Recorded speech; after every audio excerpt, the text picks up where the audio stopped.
Yes, very good afternoon, friends. Welcome to Sundar Innovations. Dear friends, మనం ఈరోజు Sundar carbon anti dot plus టెక్నాలజీని Honda CB unicorn వెహికల్కి చేస్తున్న మిత్రులారా. ఇది 2020 మోడల్. ఎంత తిరిగిందండి ఇప్పటికి? 81,000. మధ్యలో 4,000 మీటర్ లేకుండా తిరిగింది. సుమారు 85,000 కిలోమీటర్ల వరకు ఇప్పటికి తిరిగిందండి ఇది. సార్ యావరేజ్ మైలేజ్ ఎంత వస్తుంది సార్ ఇది? 1 లీటర్కి 49. ఫస్ట్లో ఎంత వచ్చింది సార్? 50 దాకా వచ్చింది. కొద్దిగా తగ్గింది. 45ఏనా?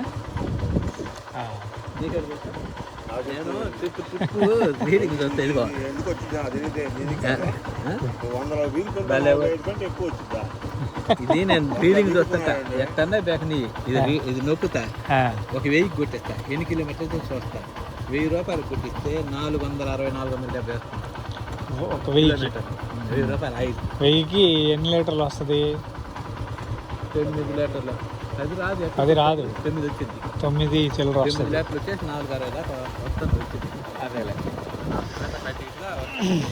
సో మిత్రులారా, మనకి యావరేజ్ 45 to 46 మైలేజ్ అయితే వస్తూ ఉంది. సాధారణంగా కొత్త వెహికల్గా ఉన్నప్పుడు ఇంకొంచెం ఎక్కువ మైలేజ్ వస్తుంది. ఆ మైలేజ్ అనేది రన్నింగ్ వాడకం వల్ల ఆటోమేటిక్గా పడిపోయింది. అది ఎలా పడిపోయింది అనేది మీకు కొంచెం అర్థమయ్యే లెక్కలో చెప్తాను. ఒకసారి సైలెన్సర్ దగ్గర చేయి పెట్టి వాసన చూడండి. మీరు స్మెల్ ఏమి వస్తుందో చూడండి. పెట్రోల్. సో అంటే ఇదేమవుతుందంటే, మనం కొట్టించిన పెట్రోల్ పూర్తిగా మండకుండా బయటికి వెళ్ళిపోతుంది. ఈ మండకుండా ఇంధనం బయటికి వెళ్ళిపోతుంది కాబట్టి మనకు మైలేజ్ తగ్గుతుంది. అది మండే పరిస్థితి కనుక దాన్ని చేయగలిగితే 100% మనం సక్సెస్ అయినట్టు. ఇది దీని వాల్యూ. ఇది మెకానికల్గా జరగదు. ఎందుకంటే పెట్రోల్ మనం బంకుల్లో కొట్టిస్తాం, బండి ఏమో ఒక దగ్గర ఎవరొకరి దగ్గర డీలర్ దగ్గర కొంటున్నాం. తర్వాత నెంబర్ ఆఫ్ టైమ్స్ మనం పెట్రోల్ కొట్టిస్తూనే ఉంటాం. రోజుకి ఇది కూడా బండి ముసలిది అవుతానే, ఓల్డేజ్ అవుతూనే ఉంటుంది. ఆ ఓల్డేజ్ ఏదైతే ఫంక్షనాలిటీ తగ్గిపోతుంది. ఈ తగ్గిన ఫంక్షనాలిటీ మళ్ళీ తిరిగి రికవరీ చేయాలి అంటే మనం బండిని టచ్ చేయకుండా, ఒక బోల్ట్ని పట్టుకోకుండా, ఇంజిన్ ఓపెన్ చేయకుండా దాన్ని రికవరీ స్టేట్ చేయాలి. ఆ రికవరీ స్టేట్ ఏ విధంగా చేయగలుగుతాము అని మనం ఏదైనా మెకానిక్ దగ్గరికి కానీ, లేకపోతే ఒక షోరూమ్ ఓనర్ దగ్గరికి కానీ వెళితే వాళ్ళు మనకేం చేయలేరు, చూపించలేరు. బట్ ఇక్కడ ఉన్న యాక్టివిటీస్ అన్స్ ఏంటంటే, ఎయిర్ పెట్రోల్కి రెండింటిని కలిపే సింథసైజ్ మెటీరియల్ కావాలి. ఆ రెండింటిని కలిపి బాండేజ్ కనుక చేస్తే 100% ఇలా ఈ స్మెల్ బయటికి రాదు. సో ఇప్పటికిప్పుడే మనం ఆ స్మెల్ని తగ్గించవచ్చు. వెహికల్ యొక్క స్మూత్నెస్, రన్నింగ్ని కూడా ఇంకా స్మూత్నెస్గా తీసుకురావచ్చు. వెహికల్ నాయిస్ ఏదైతే ఉందో నాయిస్ని తగ్గించవచ్చు. నాయిస్ తగ్గితే ఏమైందంటే గుడ్ కంబషన్ జరుగుతుందని అర్థం. గుడ్ కంబషన్ జరిగితే మైలేజ్ పెరిగిపోతుంది, ఆటోమేటిక్గా పెరిగిపోతుంది. ఇప్పుడు ఇది దాదాపు 50-55 వరకు వస్తుంది ఇది యావరేజ్. ఓకే. సో అది ఆఫ్టర్ మన ఇంజెక్షన్ తర్వాత. అదేవిధంగా 15,000 కిలోమీటర్ల వరకు మీరు ఇంజిన్ ఆయిల్ అవన్నీ మార్చే పని లేదు. ఒకవేళ ఏదన్నా ఎండాకాలం సమయంలో ఆయిల్ తగ్గితే ఆయిల్ పోసుకోవడమే కానీ ఆయిల్ మార్చే అవసరం ఎట్టి పరిస్థితుల్లో రాదు. సో ఇది ఈ రకంగా మనకి 15,000 కిలోమీటర్ల వరకు పనిచేస్తుంది. ఇంజిన్ ఆయిల్ ఎప్పుడు మార్చాలి? అవసరం లేదు, ఇంకా మాట్లాడే పనే లేదు. 15,000 ఒకసారి ఇంజిన్ ఆయిల్ మార్చాలి అంతే. అది కదా విలువ. ఓకే. సో ఈ మీ 1,00,000 కిలోమీటర్ల తాలూకు బండిలో చెత్త చెదారం అంతా కూడా తీసేస్తుంది. ఇది ఇప్పుడు ఒక 500-600కి తిరిగిన తర్వాత ఒక్కసారి ఆయిల్ తీసేసేయండి. తర్వాత 15,000 వరకు మార్చే పరిస్థితి లేదు. అదేనా?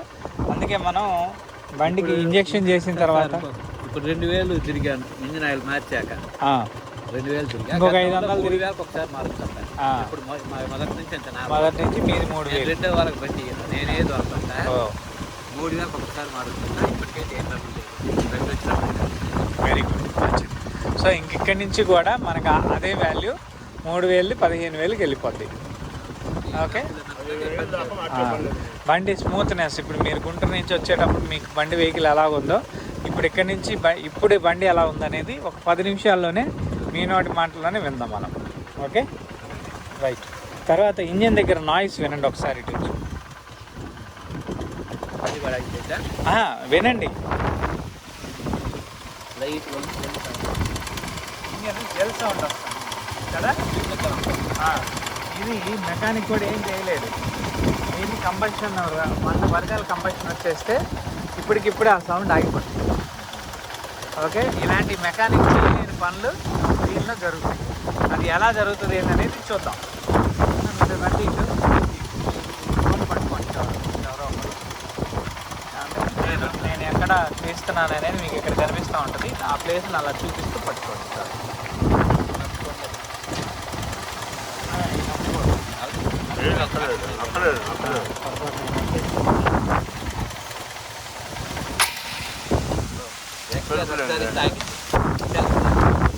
సెల్ఫ్ లేదు అది.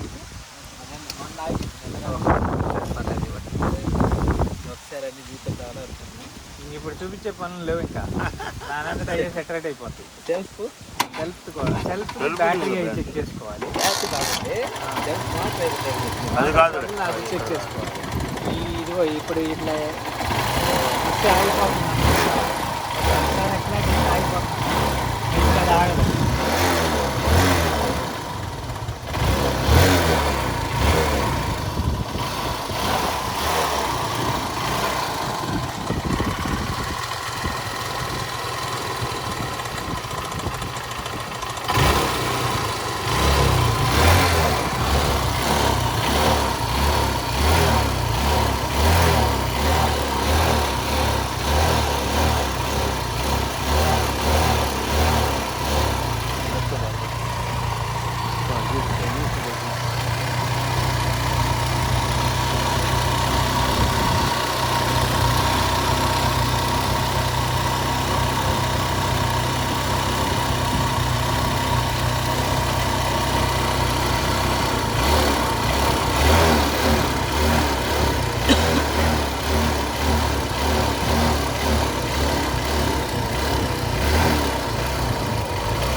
చిన్న ట్రయల్ రన్ వెళ్ళండి ఇప్పుడే బండిని చూస్తావా.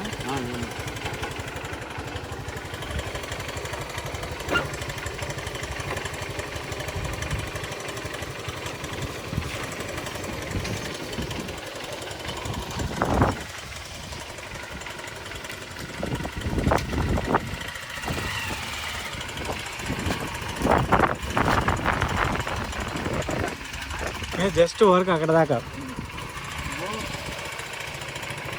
మీకే అర్థమైద్ది.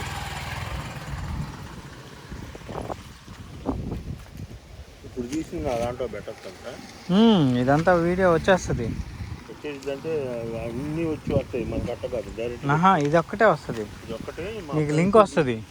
మా ఫ్రెండ్స్ చూపించడానికి వస్తుంది.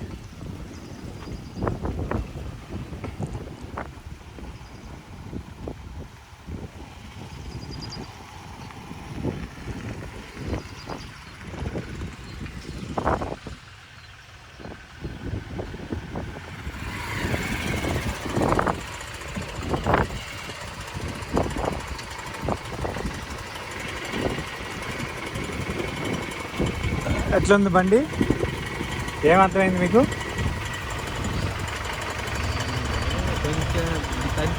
ఏమనిపించలేదా? కొద్దిగా వెళ్ళండి 4 అడుగులు ఇంకా వెళ్తే మీకు బండి స్మూత్నెస్ తెలుస్తుంది, పికప్ తెలుస్తుంది. ఈ హైవే మీద ఇదివరకు మీకు బాగా ఎక్సలేటర్ ఆర్పిఎం టు ఇది ఇక్కడ తెలుస్తాయి. ఆర్పిఎం టు ఇది ఇదివరకు 2000 ఆర్పిఎంలో పోతుంటే బండి 60 కిలోమీటర్లు వస్తుంది, 70 కిలోమీటర్లు వస్తుంది అనుకో. ఇప్పుడు 75 వస్తుంది. అర్థమైందా? టార్క్ పెరిగిద్ది, బండి పీకుడు పెరిగిద్ది. ఎప్పుడైతే పీకుడు పెరిగిద్దో మీకు బండి స్మూత్నెస్ ఇవన్నీ తెలుస్తాయి. అవును. ఇది వచ్చేసరికి ఇదిగో ఇందాక నాయిస్ ఉంది చూసావా, జెల్ నాయిస్, అది లైట్గా ఆటోమేటిక్ కొంత తగ్గింది, ఇంకొంచెం ఉంది, అది కూడా తగ్గిద్ది రన్నింగ్లో. వాస్తవానికి అది టైమింగ్ చైన్ నుంచి వస్తుంది ఆ నాయిస్. టైమింగ్ చైన్ తగులుతుంది, లూజ్ అయ్యి తగులుతుంది. దాన్ని కొంచెం టైట్ చేస్తే చాలు. అది ఎప్పుడన్నా వెళ్ళినప్పుడు షెడ్కి వెళ్ళినప్పుడు చెప్పండి, అది టైట్ చేస్తారు. ఇంకంతే, వేరే ఇంకేం ప్రాబ్లం లేదు దానికి. ఓకే. సో మిత్రులారా, ఇది ఈరోజు వీడియో. మళ్ళీ మరొక వీడియోలో కలిసే ప్రయత్నం చేద్దాం. Thank you for watching our live. Thank you very much.